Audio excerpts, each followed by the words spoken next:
What's up? Welcome in on this Monday. Is it Monday? Is it a Buffalo Bills press conference? It's Monday. And there's a lot of stuff going on right now. We were going to do some recording stuff today, and it's been a little chaotic around here. Vegas Mack still getting literally his sea legs back underneath him from his journey across the country. We had a crazy weekend in golf, a ridiculously crazy Sunday. Not really sure what the hell is going on in Philadelphia right now with the Phillies. We'll get into that. We had a massive weekend of college basketball, and I actually have an apology. Yes, that's something you never really hear on the show. An apology, kind of, to Adam Silver. So you're going to come along for the ride with us on this special edition. Vegas Mac, what is going on this Monday?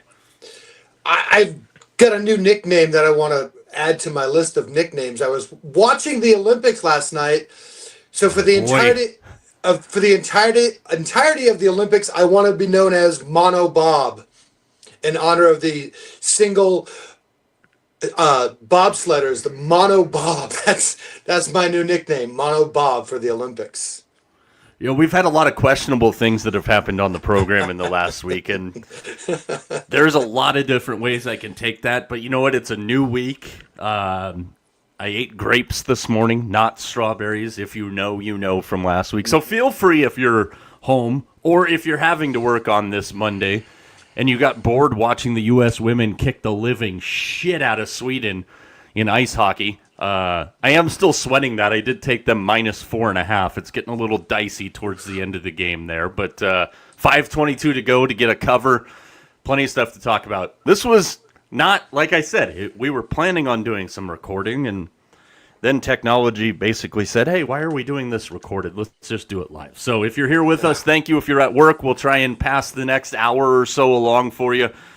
But plenty of stuff to talk about. Again, follow us on all of our social channels at Mike Arana Show, everywhere but Snapchat, because we're not 12 and Snapchat sucks, and including on our new and improved Facebook page, which has our 3 ugly mugs on the top of it.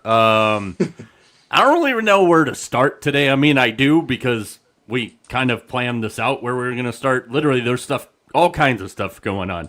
Let's get to a couple of headlines. In headlines, we'll start in South Beach, where Bradley Chubb and Tyreek Hill are being released by the Miami Dolphins in 2 moves. That's going to clear out about $45 million or so in cap space for the Dolphins as they start to try and rebuild and repair what was once a great franchise and see if they can get it back there again under some new direction, new head coach Jeff Hafley. I don't think I'm surprised by either one of these moves. Maybe a little bit more, Mac, on the Bradley Chubb side.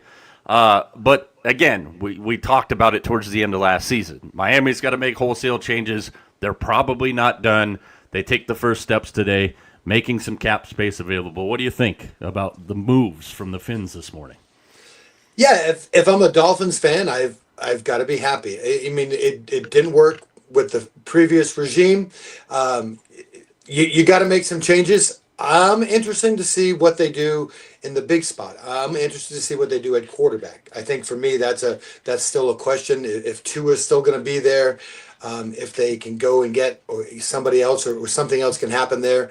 Because again, Tua is good, but again, there's always the injury case, and now that there's a new head coach there, we'll see what happens. So I think to me, this is a start. It's a good start. It's a start in the right direction for the Dolphins. But I think you said it right. I think there's more to come for this Miami team. Yeah, absolutely. And by releasing Chubb before June 1st, it's going to cost the Dolphins about $23.8 million in dead cap money while saving them $7.3 in 2026. More details will come in. We'll try and get some better numbers on that here.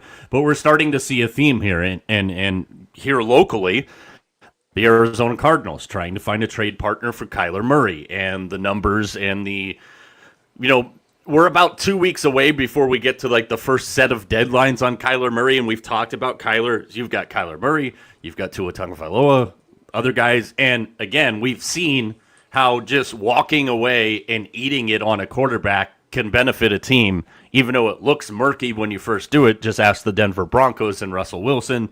Ask the Seattle Seahawks when they dumped Russell Wilson to Denver in the Hall. We've talked about all that and how that built the Seahawks Super Bowl team. So plenty of stuff to come. There'll be more names that come out. And again, we'll be here 5 shows this week, especially with the bonus edition here today as well. I'm going to go a little off the board here before we get into some college hoops, Mac, because this Philadelphia Phillies situation is pretty friggin' interesting right now. And I got to find the tweet here in a second, but Bryce Harper had a lot to say yesterday to the media members, and if you remember correctly, Dave Dombrowski made some interesting comments about Bryce Harper and maybe not being an elite player. And to sum this up, if we were going to put this in the proper terminology here, and of course I got to figure out which one of my damn 72 burner phones this is on, but I'm not sure. We talked about the timing of the Castellanos release, and some people say, well, there was nobody that was going to give them anything. I would have taken anything rather than nothing. But if we break down the Phillies offseason here, they basically got played by Bo Bichette. They told JT Realmuto he was the second option, then they had to overpay for him. Dombrowski makes comments about about Bryce Harper not being an elite player anymore. Bryce came out and said, hey, I don't get motivated by stuff like that. I have no idea why Dave said that. This is a Phillies team in a division that we've talked about is wide-ass open, and we haven't even played a spring training game yet. And now I want to get my popcorn and see if this thing absolutely implodes right in front of our eyes, because it looks like that's where we're headed. Yeah, I mean, I can understand where Dombrowski's going. I mean, listen, Bryce Harper was probably never, ever going to live up to the hype of Bryce Harper. Let's be honest. I mean, as a high school player in Las Vegas, people had him as, in essence, the next Babe Ruth. I mean, if you will. I mean, that's exactly how people looked at him, that he was going to be the new Mike Trout, if you will, to kind of make it a little more relevant. And he's had a really good career. He has at times been very dominant. I mean, I would go as far as saying, obviously, like I said, he hasn't lived up to the hype. He's an all-star player. He's a guy you want on your team. He's even made sacrifices. I mean, as injuries have gone through, he's gone as an outfielder. He's now a first baseman. Great player. Again, why Dombrowski would say it, I don't know. Is it a motivational tactic? Well, that doesn't seem like it worked. Is it with Dombrowski? You never know. I mean, he still has, I think till 31 on his contract. I mean, it's still a long time. It's not like he's got another year or two on this contract. It's just silly to me. But like you said, with Castellanos and now Harper and what they've done in the offseason, Dombrowski's a great baseball guy. I never really question what he does, but this is all kind of weird. I'm questioning everything he does right now. You mean to tell me that you don't think that Bryce Harper has lived up to the hype? I don't think so. I mean, not the hype that he had at the beginning of his career. I mean, he's been really good. But I don't think. I mean, and part of that is not his fault. I mean, part of that he's been injured a lot. I mean, he really has. He's missed a lot of time with injuries. I think he's been good. Do you think at this point he's a Hall of Famer? I would say maybe not a for sure Hall of Famer at this point, but I think he's right there. And I think he's a couple of healthy years, put back-to-back healthy years together from being a shoo-in for it. Yeah, I do. I mean, I agree with what you're saying, like the hype from him from the cover when he was still in high school and all that. I can see a little bit of that, but I think Bryce Harper's a borderline Hall of Famer, and I think if Bryce puts together 2 healthy seasons, the Phillies are as much of a threat as possible. Can he stay healthy over the next 2 seasons? That remains to be seen. Back to the Dombrowski thing, though. Yeah. And this is, I found the tweet finally in my. Okay. I made the dumbass decision yesterday to obviously redo the entire office. I'm still finding stuff that's not supposed to be there. Shout out to the wife, who has way more of a creative eye for me. So we've got some new colors and placement behind me. But here's the tweet. This is from Jason Ashworth at All Ashworth on X. Piss off best player. Trade your best situational lefty reliever. Let starting center fielder walk for cheap. Get played by Bo Bichette. Tell your catcher he's second best option. Overpay him as a result. Make a spectacle of the Casty situation. Hell of an offseason. Hashtag Phillies. I think that might be the very PG way to put it from a lot of Phillies fans, because, you know, as we get closer and closer to playing spring training games here, and before, like, literally, we're 4 days away from playing spring training games, I am, like, fascinated to see how this goes, because we waited for the Phillies at the deadline last year to make splash moves that they didn't. We've seen a couple of their guys coming into camp, and I'll leave the names out for the sake of this right now, because we'll get into our division-by-division previews. Not in shape to play. Now you've got this right away. I'm sure Dombrowski and Bryce Harper hopefully have had a sit-down over the last couple of days. And maybe Bryce wants out. Maybe this is something that'll push him out. I mean, he's loved his time in Philadelphia from everything we've heard. We know Bryce Tober is a different ball game. We know October at the bank is a different ball game. At the same time, Mac, we know this Phillies team has been high expectations, get the job done, have not gotten the job done yet. I'm fascinated to see how this thing kind of plays itself out. We'll get a little bit more into the Castellanos situation, since he has a new home and a freshly shaved face, which looked really, really weird the other day. But I think this Philadelphia thing, it's funny when we talk about the East. We have already seen the Braves with some injury issues already before we get started. The Mets, we think they're going to be better, and on paper they should be, and they're spending the money, but that hasn't exactly equated to a lot of great things on the field. While we have the AL East that's going to be fascinating, because you've got 4 teams that can win this division, 2 of which I think a lot of people in Baltimore and Toronto would say for sure. The Yankees, as long as Aaron Judge stops hitting Max Fried in the ass with line drives in BP, if you saw that one this morning. The AL East is fascinating for one reason. I think we're going to get great baseball. The NL East is fascinating because it's like a reality TV show to me, and we're not even close to opening day yet. Yeah, I mean, and already the Mets, we don't know how long Francisco Lindor is going to be out with that hamate bone issue, which is the injury of the spring so far. I think about 3 guys on the same day with that hamate bone. And so, I mean, all the good things the Mets did in the offseason, now you lose, in essence, could be your best player. Phillies, as we talked about, what's their rotation going to look like? I mean, last year we said they had one of the best rotations. Now we got to kind of scratch our head and say, okay, who's going to be our number 1? Who's our number 2? Do we have a number 3? So, there's a lot of question marks. I think you kind of nailed it. It's the American League East is going to be a battle. I would say I don't even know off the top of my head who I would pick to win the East. Yeah, I think there's a lot there. By the way, did you see the new look of the Trop? That's another thing. The Trop is back, maybe. Our guy Dan Clark on X today gave the Rays a shout out for about being resourceful because it looks like they repurposed a circus tent to put the roof up in that place. It's gonna be fascinating stuff for sure.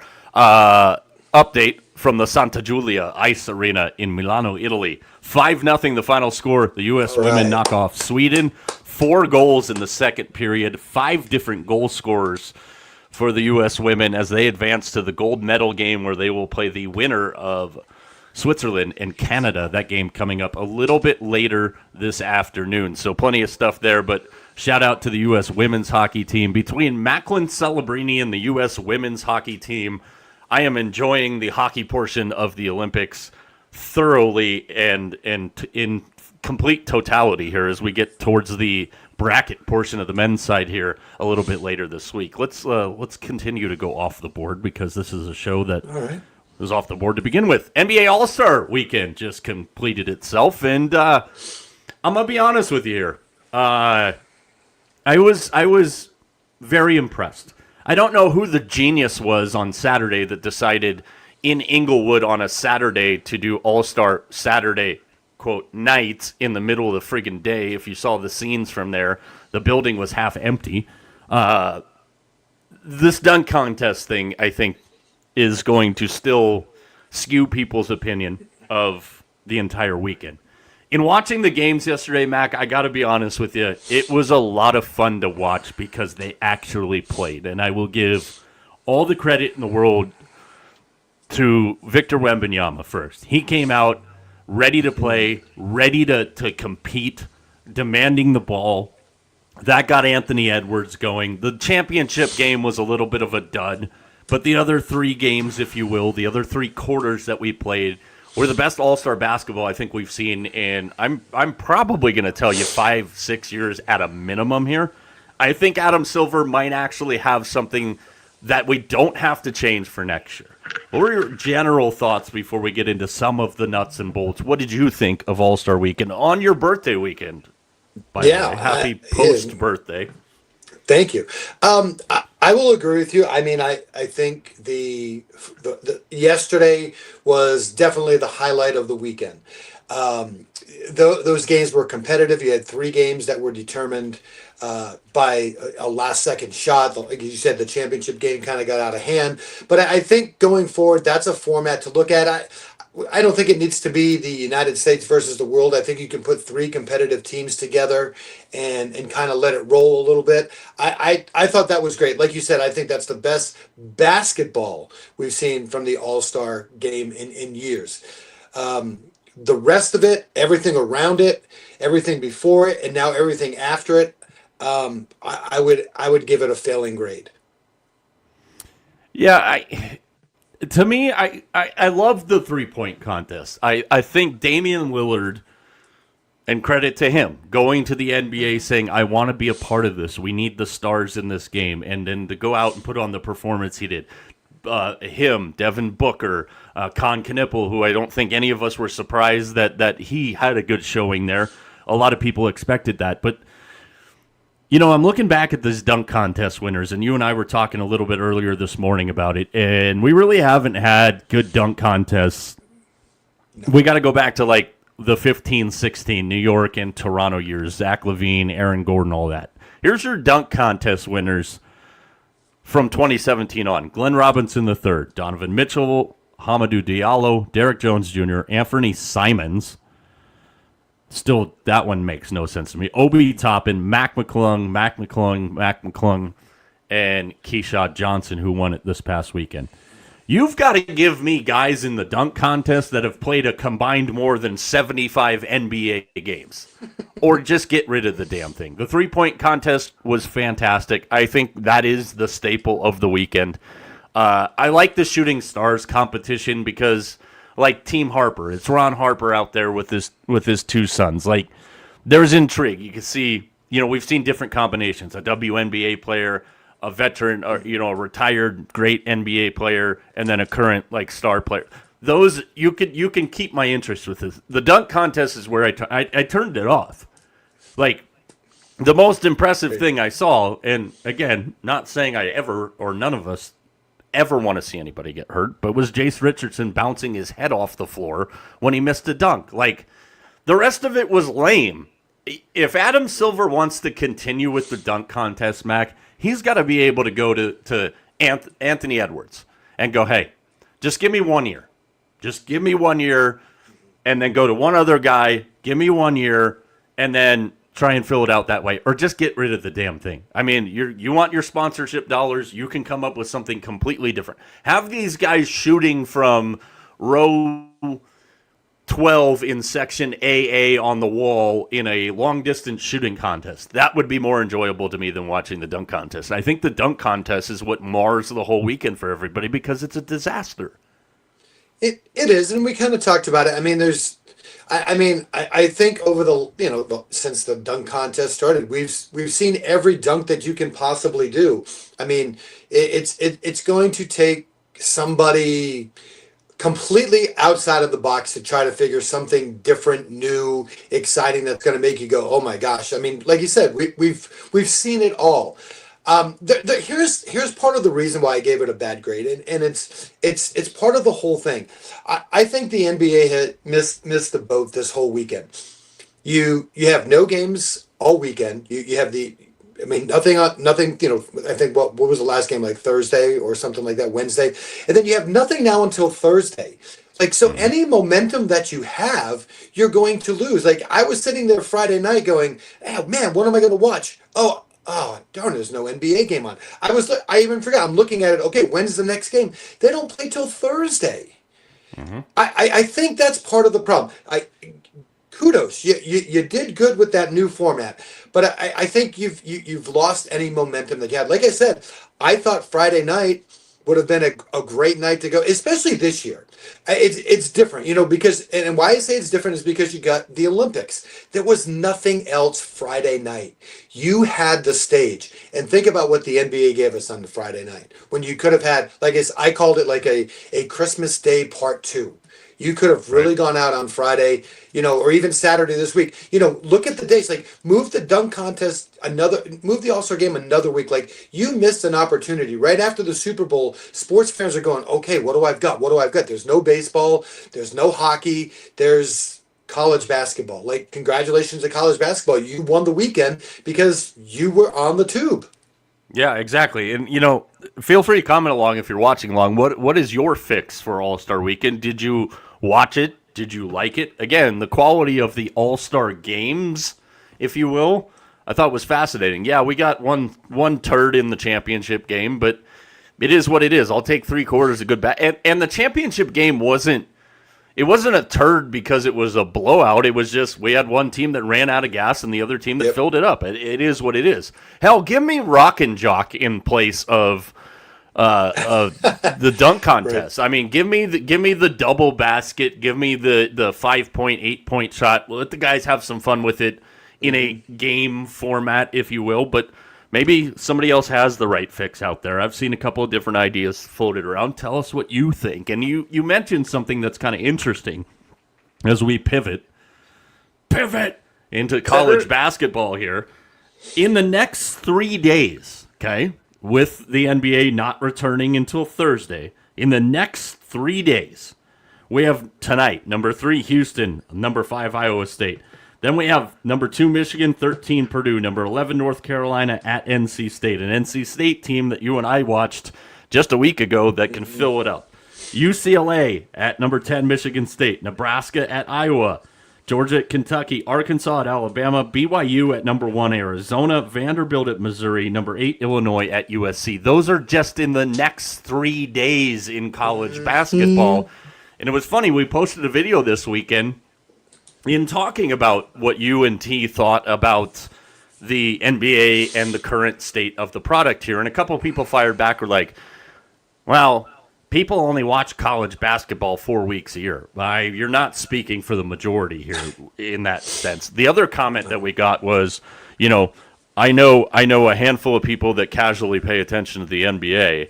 I don't know anybody that watches college basketball. That's your own personal circle of friends, because it's not the popular opinion right now. And if you're looking at what's happening in college basketball, the ratings show you how many people are watching. And it's not just for 4 weeks. Yes, there is a large portion of the crowd that only watches college basketball during March Madness. That is not the majority of who's watching college basketball. And last week, we had an incredible week. It started with that Arizona-Kansas game last Monday. Tonight, it'll be Iowa State and Houston. Friday night, Wisconsin. They go drop another top 10 team in beating Michigan State. That's their third win against the top 10 team this year. They've knocked off Michigan. They've knocked off Illinois. And now Michigan State, St. Louis, and Miami of Ohio. They dominate on Friday night. And that was just Friday night that got us going. Anything jump off the page in those 3 games on Friday night for you? I was very impressed with Wisconsin. Absolutely. I mean, for me, I mean that was be honest, that's the first time I really sat down and watched them play. They really handled Michigan State. I mean, from beginning to end, that was a really good look. And I mean, that conference is tough. I mean, like I said, you honestly have two teams that are probably going to be in the top five. You could end up with two number one seeds maybe coming out of that conference. Yeah, I absolutely could, and I think that's pretty much the expectation at this point. We go into Saturday, Mac, and we saw a couple of interesting things Saturday. Let's start with what happened Saturday early evening at the McHale Center as Arizona loses their second game of the week in overtime at home to Texas Tech. Texas Tech now has wins against Arizona, Houston, and Duke. Arizona had no Koa Pete for the second half of that game. First half, he was basically non-existent, lower leg injury. But the second time that we've seen Koa Pete kind of be a non-factor this week for the Wildcats, and I'm not hammering the kid. He's a freshman. He's been outstanding. And as we know, every freshman great player hits that lull during the season. Hopefully for Arizona, this is a good thing, and the injury is not expected to be a long-term injury. Still a little vague in what's going on there. But Grant McCasland, I don't think gets credit for what he's built at Texas Tech. That Red Raider team is a hell of a lot of fun to watch and going to be a really tough out yet again in March Madness. Yeah, and again, that conference is tough. I mean, we said that Big 12 conference is a really tough conference. It's funny, we talked about it during football. We've been talking about it during basketball. Again, that is a loaded conference once again. And again, is it still the McHale Center, or is it? Remember, they got a name change, which does not make people happy in Tucson. The other thing is, you notice we're getting close to that month again. That month of March. What, the one that Arizona's allergic to? I'm like, all I could think was when I'm watching this game, I'm going, here we go, we're getting close to March. Tap out time again for the Wildcats. There's about 2 weeks left of joy in both Kansas and Arizona fan seasons as we close in on the month of March. And, Kansas, speaking of, they go out and just get absolutely throttled by Iowa State, who's in action back in Ames tonight against number 3 Houston. That's a 3 versus 5 game tonight. I believe it's a 9 o'clock start on the East Coast. It'll be 7 for us here in Arizona, 6 in TJ's neck of the woods. But an Iowa State team, I mean, again, the Big 12, we talked about this early in the season that we thought the Big 12 was going to be a powerhouse this year. Very top-heavy, but those top-heavy teams very, very good. I can't wait to see that game tonight. Ames is going to be rocking. You've also got Syracuse and Duke tonight. Not that's a good game, but again, I think a lot of people have eyeballs on Duke at this point in the season here. Kansas, they're the hardest read in the world because they've played half their season without their best player, who is expected to be the number 1 pick in Darren Peterson. He did play this weekend, struggled a little bit, and you've seen, and we talked about this when we were watching them last Monday against Arizona. He's had a hard time getting into the groove because it's like he's on for 3 or 4 and then he's out for a game, and like he hasn't had that 12-game stretch where he can really get flying, which I think makes Kansas a little dangerous in the tournament. But then again, it's Kansas in March Madness, which to me is the same as Arizona, and I will not be advancing either one of those two teams to the Final Four when we get to bracket time. I just won't, because I know better by now. At least we hope I know better by now. Yeah. Big East basketball is back, Mac. Yeah. Go ahead. You had something else to say there. I was going to say, this is going to be the year where I think I can't wait for the conference tournaments. These conference tournaments are going to be, and I mean, I'm not even talking about like the major college. I'm not talking about the Big East and the ACC and whatnot. I'm talking about some of these other little conference tournaments. I'll tell you, conference tournament week is going to be fantastic. There is going to be a lot. I mean, that's fine. You want to watch college basketball for 4 weeks a year, make sure you get yourself that week off because it's going to be a fantastic week. Yeah, I'm trying to find the text I sent to you guys in our group message because somebody laid it out on Twitter and they put the entire conference tournament schedule down. Yes, and it was like, I saw that. It was like that proud parent moment for me, like beaming for joy. I'm like, we're almost there. We're almost there. Who else is almost there is the Big East, back to Big East basketball. If you saw the Providence St. John's game, it was a really good game. Most of you probably saw the highlights of the game and Duncan Powell's ridiculous, egregious horseshit play on Bryce Hopkins. I'm looking at the picture of it here on ESPN from the story about the game. And the fact that he was only suspended 3 games for, quote, combative actions and being one of the 6 players ejected in the 79-69 win by the Johnnies. This picture, you can't even see Bryce Hopkins' face because Powell's coming up from behind him and has him like this. And the fact that he only got suspended 3 games, I think that dude should feel lucky as all hell right now that it was only 3 games. Bryce Hopkins making his return to Providence. I give a lot of credit to Rick Pitino and to Kim English for their comments after the game, especially Kim English. He said, hey, he had plenty of opportunity to get out in front of him and try and play him straight up on that play. It was not anything that we condone, and I'm paraphrasing here, but an ugly scene from what was a really, really well-played, fun game, a good test for the Johnnies, and they're able to get away with the victory. But, again, this kind of stuff, there's no place in the game for that one bit whatsoever.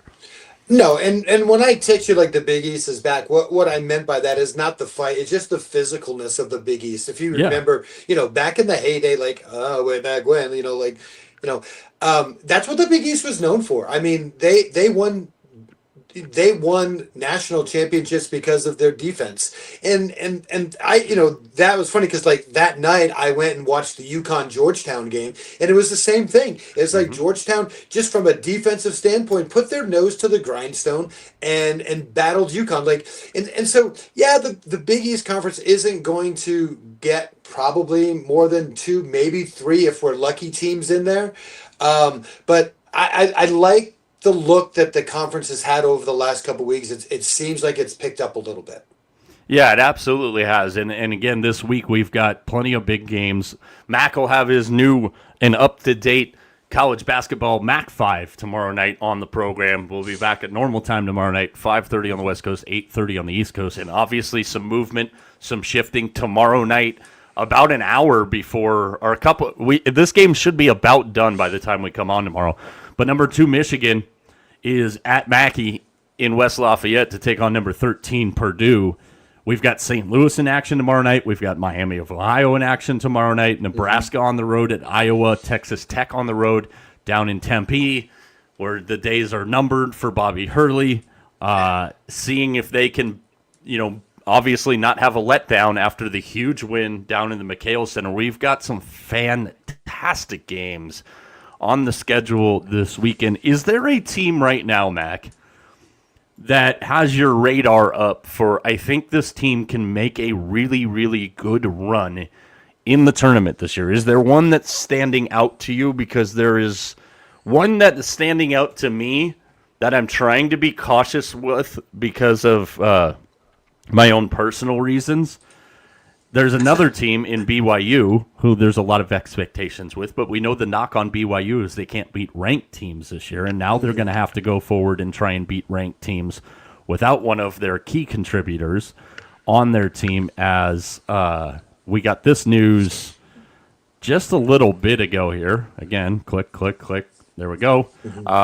Richie Saunders, season-ending torn ACL for BYU in Saturday's win over Colorado. BYU on Wednesday night is in the McHale Center to take on Arizona. Is there that one team that's jumping out to you that you think can make a run that's maybe not at the top of everybody's rankings list right now?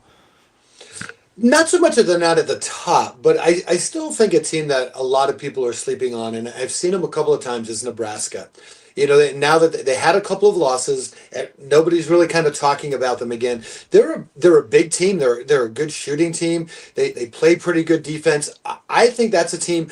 I don't know that they're a national championship team, but I think we could see them in the final and the Sweet 16 and maybe in that Elite 8. I think they're that good of a team. Yeah, I do agree with you there 100%. I mean, we've talked about them quite a bit this year, obviously off to a ridiculously good start. I'm interested to see what happens there. We've also got Creighton and UConn on Wednesday. Friday night, we've got Miami of Ohio and St. Louis both back in action. I think this will actually be a benefit because of the way the scheduling works with their two particular conferences. Friday night, there are 3 games on as far as top 25 teams go. 2 of those games involve St. Louis and Miami of Ohio again. The other one is Indiana at Purdue. Always a fun one when those two get together. And then, of course, on Saturday, we've got a loaded day because it's Saturday in college basketball. So plenty of stuff to keep an eye on there as well. Let's move into some other stuff here. Can I pivot one more time? Pivot! All right. Hey, I want to say first off, I love the look behind you. It's an amazing look. That's all the wifey, man. She's got the creative touch. But I noticed right behind you that book there, that man, Michael Jordan. Another championship from Michael Jordan yesterday. I knew you were going to bring this damn thing There up. we go. Tyler Reddick leads 1 lap in the Daytona 500. That happened to be the final lap. That's the car owner right there, Michael Jordan. Another championship for MJ. Congratulations. I mean, what a way to start your season. Lead 1 lap and you win the Daytona 500. Just want to give you an update. My guy, Austin Dillon, he wrecked in lap 137. He finished 37 out of 41. He did not make enough left turns. But anyway, I saw a funny tweet in reference to the Michael Jordan thing. Somebody showed a picture of Michael Jordan and the trophy and all that and said, well, has LeBron ever won a NASCAR championship? And I was like, all right, dude. All right. That was a Goodwill find right there. The cover is tattered on it, but she found that at Goodwill for me for like $7. Over here, best. Where is it? Always pointing backwards. That is a walk around the city guide from Super Bowl 23 when my dad was in Miami for the Super Bowl. I got some stuff. We're gonna hook the wall up here as we continue to move along. But yeah, props to the circle left turn guys. The fun stuff. Let's talk about something that looked like it was a NASCAR race. How about the AT&T Pebble Beach Pro-Am? A ridiculously crazy Sunday in horrible weather out on the California coastline there, and Colin Morikawa. If you would have bet Colin Morikawa Saturday night to win the AT&T Pebble Beach Pro-Am, you could have got him at 250 to 1. 250 to 1. That's insane. The other insane thing is this story from Alistair Cameron on X. Colin Morikawa borrowed a TaylorMade Golf Spider putter from Kurt Kitayama en route to winning the AT&T Pro-Am. That makes 5 wins from 6 for the Spider this season. And all winners are mallet putters. Funnily enough, he writes, funnily enough is an interesting way to put it. The last to win on the PGA Tour with a blade, Kurt Kitayama, who gave Colin Morikawa the putter. That was about the wildest finish to a golf tournament I've seen in recent memory. And, of course, it didn't work out very well for me because I had Minwoo Lee, I had Ryo Hisatune, and I had Tommy Fleetwood, who all were right there but didn't get the job done. So congrats to Colin Morikawa. A big win for him. I also saw this today. And this puts Scotty Scheffler into perspective. This is from Tracking Scheffler, one of my favorite follows on X. If you bet Scotty Scheffler to place top 10 for all of his last 18 starts in a row, assuming he was a minus 200, and we've seen that there's a lot of times it's even worse than that. But assuming he was minus 200 pre-tournament every time, starting with a $10 bet and went all in after every bet, over those 18 bets, you'd have $14,778.92. Every time we think this guy is just not there, we made the comment a couple weeks ago, he hasn't really had a Scheffler start to the season, but here he goes doing Scheffler shit again. We go into another signature event this weekend at Riviera, the Genesis Invitational. Riviera is not one of my favorite courses to watch a tournament on. I don't know why. A lot of people love it. I don't love the Genesis. And we're going to get to Brian Rolap's thoughts on the entire PGA Tour schedule here in a second. I also wanted to point this out. Mike versus Mack update. Yeah. I swept the top of the board.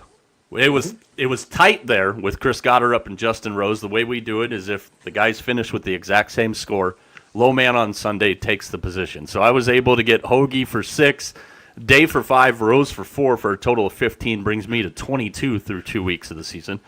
Mac had Michael Kim, Chris Goddard, Cameron Young. They got him a total of 6 points. So Mike versus Mac, 22-17. But we did bring in TJ. And we're calling him Signature Event TJ this year. So I wanted to give our very non-golfer of the group a little bit of credit here. He went with Tommy Fleetwood, who finished T4.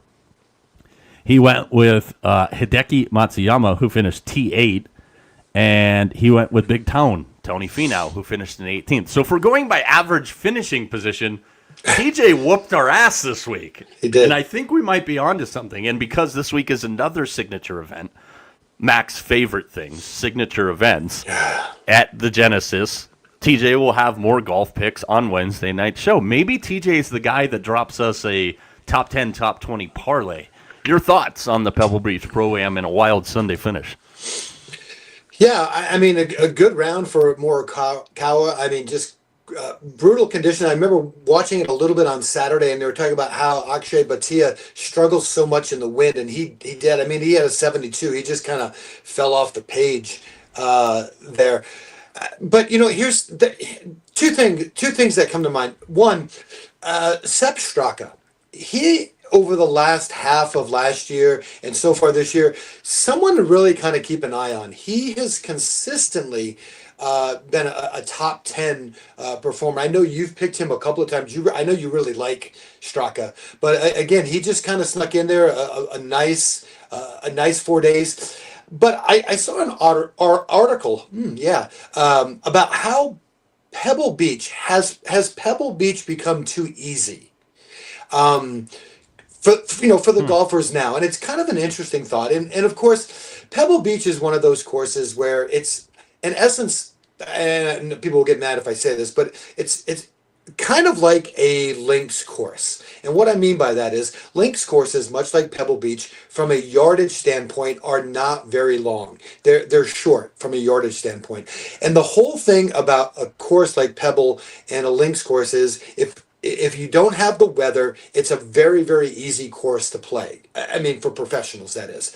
And it was a very interesting article, and it's something to kind of think about. Without, when the weather was there, you saw in the last Saturday and Sunday, the scores were a whole lot lower or higher, I should say, than they were in the first couple of days. And so it's kind of interesting.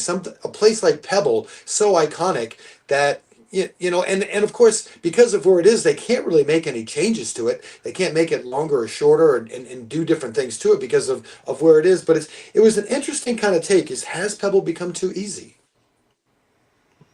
I can see that. I mean, because I'm scouring the leaderboard here, and I'm down to, let me get to minus 14. So minus 14 puts you in a T24. At T19, which is the group of guys at minus 15, we had 5 guys. We only had one guy at 16, Tony Finau, stands alone by himself.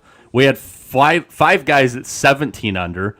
We had a lot of guys at 18 under. Quick math, 6 there maybe. 19 under 2, 20 under 2, 21 under 2, and then obviously Morikawa, who shoots 67 in round 4. To get the victory by 1. I think there's a little bit to say, but again, I think the other thing you bring up is perfectly said as well. Like, you can't do anything to Pebble. It's not like you can carve out part of the coastline. Like, right. It is what it is, which leads us to another interesting conversation. And we heard this when golf got a new boss in Brian Rolap, that he was taking a hard look at the schedule. And this is courtesy of the guys over at Front Office Sports. The PGA Tour's plans for shaking up its annual playing schedule are starting to take shape, with momentum building for a potential revealing of those plans as soon as the Players' Championship next month. Players' Championship Executive Director Lee Smith, not that Lee Smith, gave an update on some of those discussions Thursday at a media preview day for the tournament at Sawgrass. Playing more tournaments in the largest U.S. markets, starting the season big is a quote, and owning the summer are among the top priorities for new PGA Tour CEO Brian Rolap and the future competition committee that is chaired by Lee Smith and Tiger Woods. I think you're going to see a lot more of that come out, especially over the next month or two, so forth and so on. 3-step plan. The biggest part of this is the PGA Tour currently does not have annual stops in New York, Chicago, Philadelphia, Washington, D.C., or Boston, which are the numbers 1, 3, 5, 8, and 9 media markets in the country. Adding new tournaments in those major metro areas would be a quick way for the PGA Tour to bring in new revenue from Fortune 500 companies and other big corporations that may be interested in paying big bucks to sponsor events and buy hospitality at those premier locations. The other interesting part of this, Mac, which I think is going to ruffle a lot of feathers, especially out here, popular PGA Tour events already played in February include the Waste Management Phoenix Open, the AT&T Pro-Am, and the Tiger Woods hosted Genesis Invitational in Los Angeles. One of the things that's being discussed, Mac, is that the tour season does not start until the conclusion of the NFL season after the Super Bowl. So shorter schedule, more major markets, and he likes the idea, Brian Rolap does, of the leaner schedule to avoid competition with the NFL and college football. After the NBA and NHL seasons end in June, the remainder of that month, July and most of August, are quieter periods for professional sports. Do you support the notion of shrinking the calendar for the tour and putting more events in the major cities? Because I think there's some people that on the West Coast are going, well, there's no way in hell they're going to get rid of the Waste Management Phoenix Open, are they? Which I agree with. But PGA West, maybe that one's on the chopping block, and I don't think anybody would hate that one, speaking of low scores and ridiculously impossible golf to watch, which we see at PGA West all the time. That was very long-winded. I'm sorry. No, it's okay. But I was writing down. I'm like, what do you take out? I mean, well, here's the thing. I'll take it on a positive thing. I'm like, if you're going to start the season with a bang, it would make sense. You started with the Waste Management, right? Like that. I can see that makes sense to me. But I mean, between Pebble, Torrey, and Riviera, I mean, which one of those do you eliminate? You know what I mean? I get it. They do play in some small towns and places. But I think that's also I think part of the beauty of what the PGA Tour is, that they go to a lot of places that other professional sports don't go to. And so I mean, I get it that they want to be in the big markets. I don't know. I already said I didn't like the fact that the season ended in August. To me, it just I think they can go a little bit more. I mean, golf fans are golf fans. They're going to watch it. I mean, I don't know how many people there actually think they're losing. I mean, they probably know the numbers more than we do. But I just think it's silly to end it in August. I think there's still golf to be played. I think I think you could go at least one more month, at least to September, because I'm not sold on the beginning of football season. It takes me a while to warm up. I'm just speaking from my perspective. I'm like, baseball's kind of winding down a little bit, and golf it just seems to me that was a silly time to end it. It was too soon. As far as, like I said, I get the big cities. They think they can make more money in there, but I think that's the cool thing about the PGA. I'm going to say it again. The fact that they go to some of these smaller little places that don't have professional sports, I think that's a big part of it. Yeah, and I definitely agree with you there. And the other part of this that's coming up, and kind of convenient that this is all kind of thrown its way out here, is the major debate, something we talked about last week on whether the players should be considered the fifth major or not. Everybody's been kind of tossing out their 2 cents on that, and it didn't help matters when the PGA Tour released their promo video with the tagline, "March is going to be major." I hope you noticed our use of the word that we've somewhat shied away from over the last 10 years, Lee Smith said at Thursday's media event. This is a signal of confidence, momentum, and offense that is coming out of our building these days. We're confident about the qualifications of the Players' Championship. We wanted to start a conversation.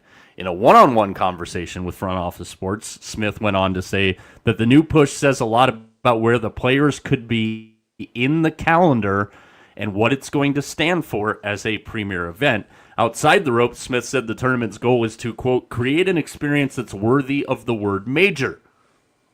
Why this makes it major, I have no idea, but I'm going to say it so you can react to it because I know you're jamming to this all the time.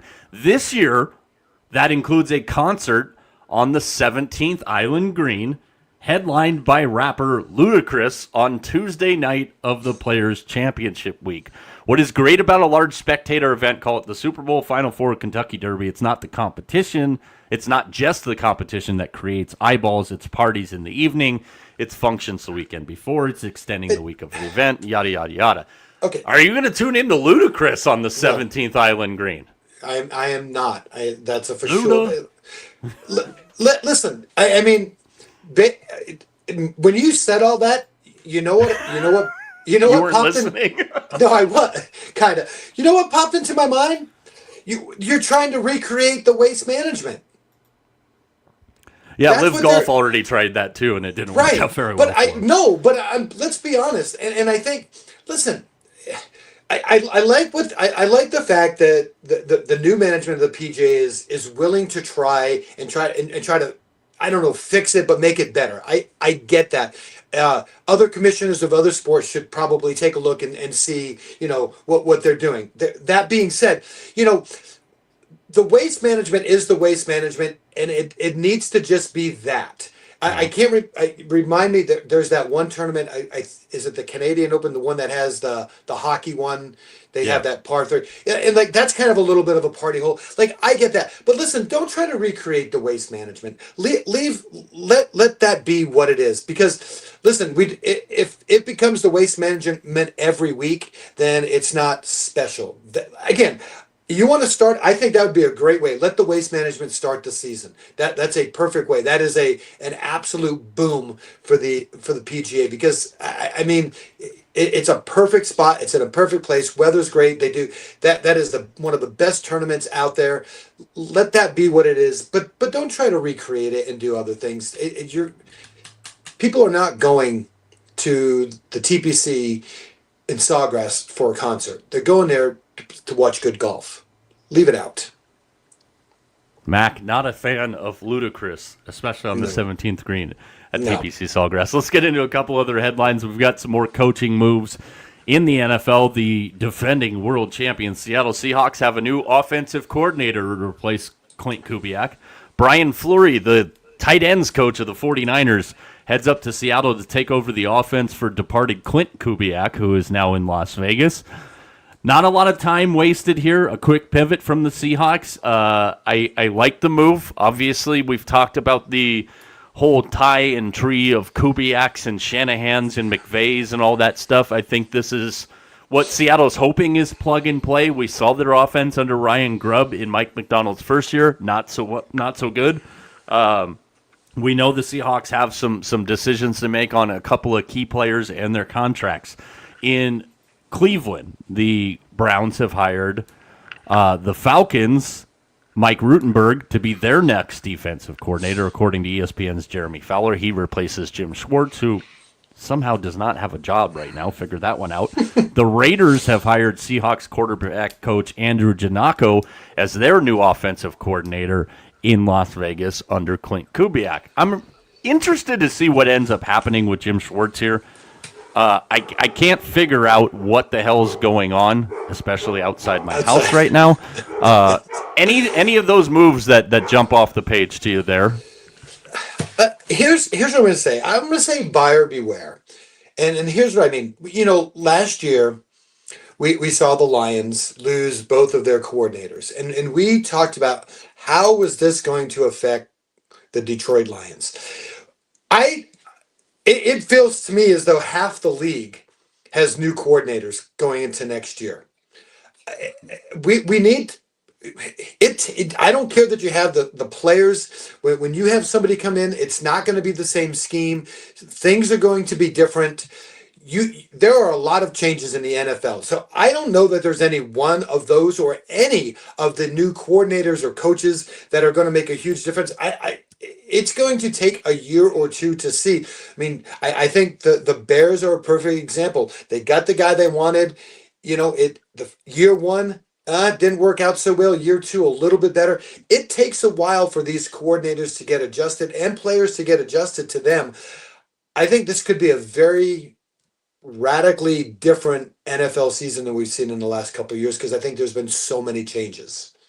Yeah, I think that's going to be the underlying theme, especially as we get in the offseason. And we talked about that free agent list and how many quality free agents there are, especially at the wide receiver position. There's going to be a lot of movement, like there always is in the NFL. I missed this one last night, but I'm excited about this. Speaking of NBA All-Star Weekend, NBA All-Star Weekend, which is here in Phoenix next year, Steph Curry has announced he will rejoin the three-point contest. And I think that hype right there is what a lot of basketball fans want to see. Damian Lillard, Steph Curry, three-point contest. Curry added that he's going to try and persuade former teammate Klay Thompson to also join him in the contest. So, again, a little bit of buzz for the three-point contest, and that's a good thing. The dunk contest, get rid of it or get me guys that people have actually heard of that actually play in NBA games. Final thoughts here on one last thing before we get up on out of here. TJ brought up an interesting point last week when we were talking about the U.S. men's Olympic hockey team. And we know that they've earned themselves a bye, and they're going to await the next games in the tournament. His concern with the U.S. team was a lack of playmakers. And I know a couple people heard that, and they were like, well, what do you mean lack of playmakers? Well, if you've watched this team play, goal scorers aplenty. But now that we're getting into the nuts and bolts of everything here, Mac, what have you thought about the U.S. men's team? And this is where we'll finish for the day. What have you thought on the U.S. men's team and their play? And do you think that lack of playmakers ends up catching them at the wrong time here? I don't think so. I mean, they've been pretty consistent. I think, to me, the highlight so far of the United States was Kachuk. Can't believe it, running his mouth at Draisaitl, saying always, never the bride, always so the bride. Dude, I'm like, that is the absolute best. But listen, I think the USA has been fine. I mean, let's be honest. If we get anything other than USA, Canada, I think we'll all be a little disappointed. But I mean, my biggest worry is, a little bit in goal. Swayman did not look good in goal the other day for the United States. I mean, a little bit of an advantage maybe in goal to Canada, but I think the U.S. has been fine. It's going to be fun. Yeah, it's definitely going to be fun as we get to the nuts and bolts of that. All right, make a pick. I'm putting you on the spot tonight. Iowa State, 2.5-point favorites over Houston. Ames, Iowa, 7 o'clock for us Arizona people out here. Who you got in the Big 12 tilt tonight? Iowa State, can they go back-to-back wins at home? I'm going to say Houston wins this one. I like this Houston team. Number 2. Hey, in the new AP poll, they're number 2. I like Houston. Yeah, Kelvin Sampson's got another typical Kelvin Sampson team. We saw him almost get the job done last year. They fell a little bit short. I think that game's going to be an absolute war. I can't wait to see it. All right, Tuesday and Wednesday night back in the normal times, 5:30 on the West Coast, 8:30 on the East Coast, lunchtime live. Thursday and Friday this week. Sounds like my entire house is about to fall down right now. So that's probably a good time to get up on out of here. Any final words from you on this fine Monday afternoon? Absolutely. I'm going to go watch a little bit more of the Olympics because I can't watch the NBA, so it'll be Mono Bob in the Olympics. Mono Bob before college basketball. For Vegas Mac, for everybody behind the scenes, I'm Mike. We'll talk with you tomorrow night. Follow us on all of our social channels at Mike Arana Show. Until then, you know the drill.